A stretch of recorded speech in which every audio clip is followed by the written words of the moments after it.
Hi, it's Christina again. I'm here to talk to you today about part 3 of the 3 P's of our body.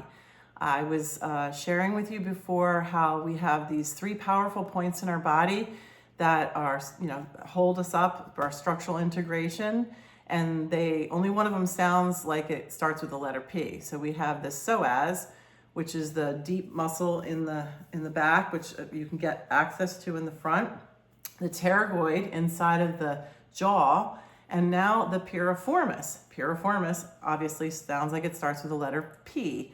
And we can find this by going into our butt muscle. All right. Piriformis is a deep butt muscle. So we have, you've probably heard of the gluteus minimus and maximus. But the piriformis sits like inside of those muscles. So I'm going to show you a little diagram. I'm going to come up here, and this is an anatomy book. So this is the gluteus muscles, okay? But if you go underneath them, you'll find that there's another layer, and right in the middle, there's something called the piriformis, all right? And that one sits kind of like a lateral, like goes side to side, all right? Secondly, that muscle is responsible for abduction of our legs. Okay, so what does abduction mean? Well, if you go back to Latin land, adding, ADD, is what we do in math, right? We add numbers together. So adduction is when things come together. So when your knees come together, your legs come together, that's adducting. Okay, so the opposite of that is abducting, ABD, abducting. Okay, so the muscles that are responsible for abducting our legs, there's one of them, and that's the piriformis. So that deep back glute muscle, it's in your butt, is responsible for making your leg go out, and then the other ones come bring them in. So the abduction of your legs. All right, and sometimes people will get, this piriformis will get tight, and it will affect other things in our body because it runs right down near that sciatic nerve. And people have complaints about sciatic pain. They have like a numbness down their leg. It may be because your piriformis is tight, all right? And it also is a stabilizer of when we stand up. So how are we gonna get to this muscle? It's all the way down. It's underneath all these other layers. There's a couple things we can do. I always have my trusty yoga ball. It's from my business, but they use a lot in the John Barnes myofascial world. And it's about a 4-inch squishy ball. It has enough give so it doesn't hurt, but it has a little squish to it.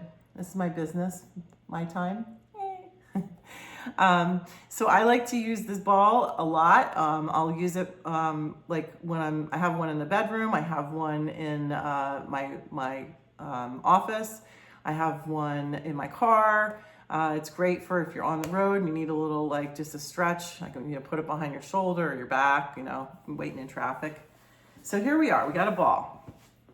And we're gonna find that piriformis by coming down the butt cheek and finding right about in the middle. It's gonna be a hot spot because usually when you do a little movement with it, you can feel it even more. So if you have a friend or something, you could put your finger there in the middle and then move your leg out and in. And if you feel it ride against that, like pop up against that, then you're on the right spot. Okay, you can do that yourself too. So once you find that spot, you can take that ball and stick it in that spot. And I'll try it this side, and find that spot, and then you can kind of lay on it.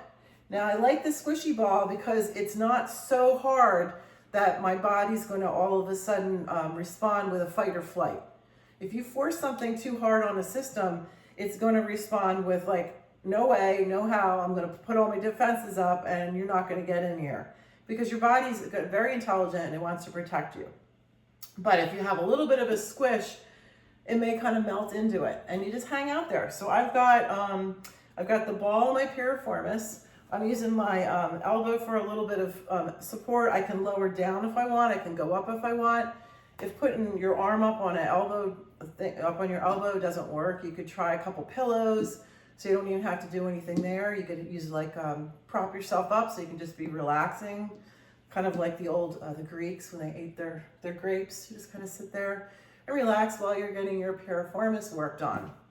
So that's one way you can get to that piriformis, just hanging out. This is like a passive work. You don't have to do anything but just lay here, right?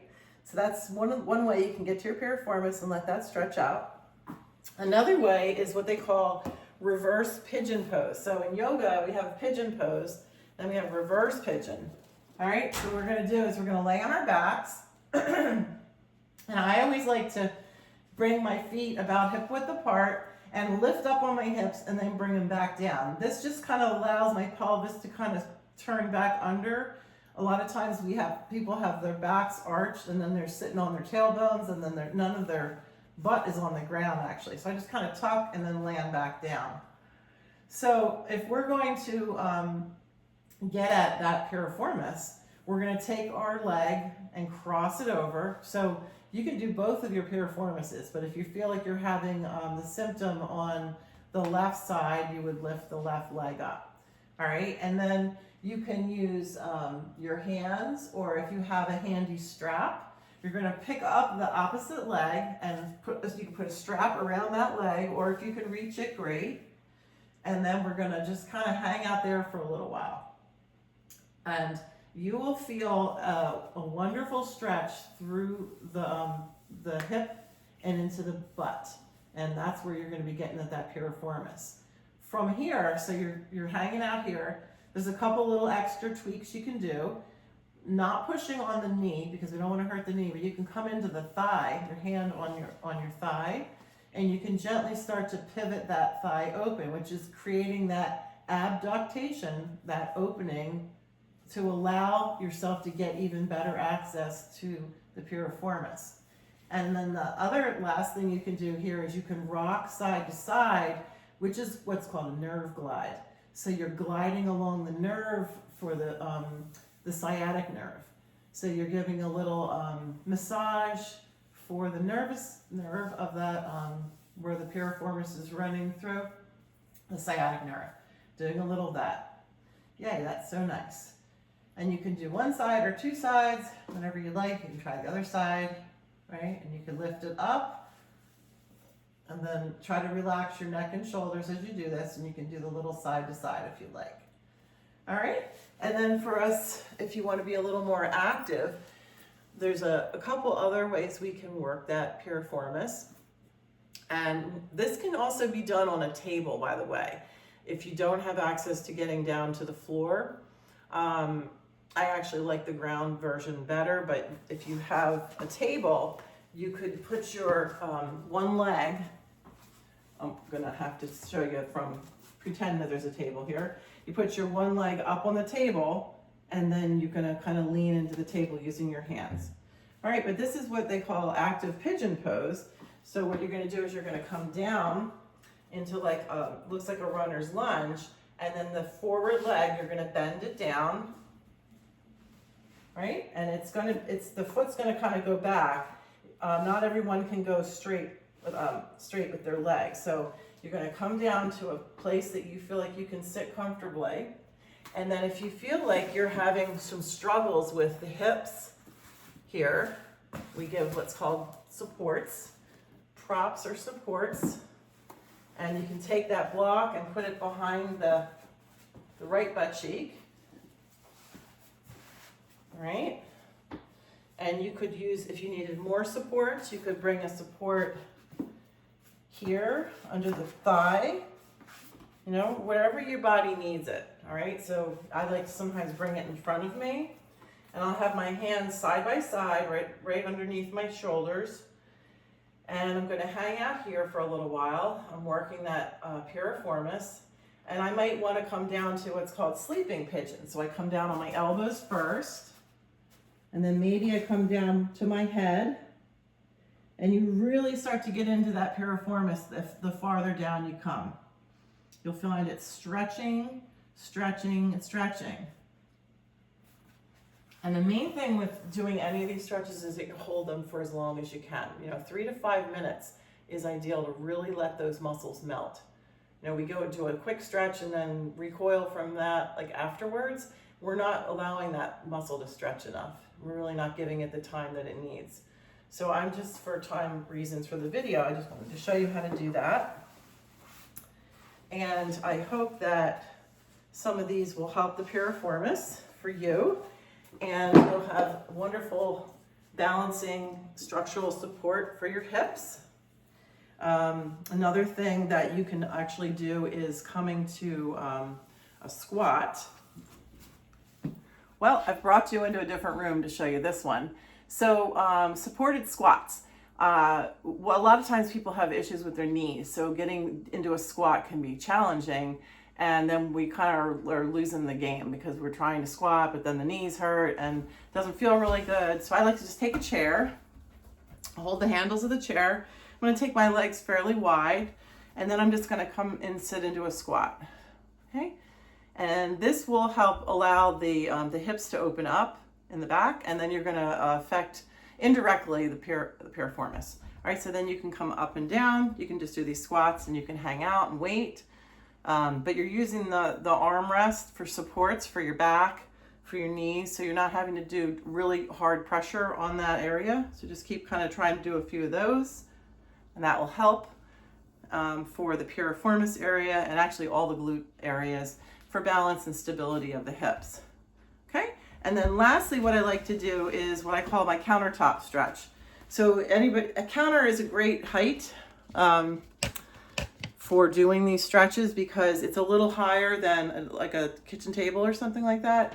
So if you get a hold of the countertop, let's see if I can turn over to my dirty sink, and we're going to put our hands on the counter.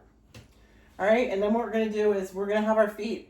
I have a hard time with this camera, and I'm still a novice, so just be with me here.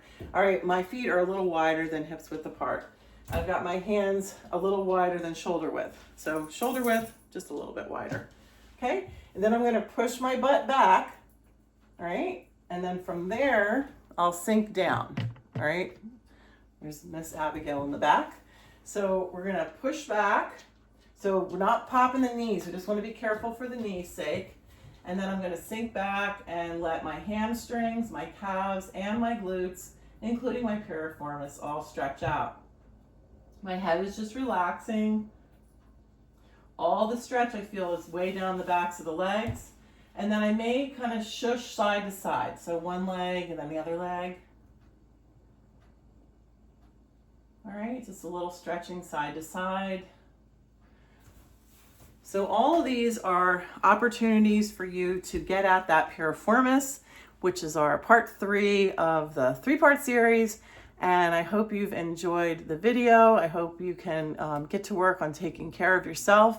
Remember, self-care gives you power, empowerment, and it keeps you healthy, keeps you on your feet, keeps you doing fun things, and lets you have your life, okay?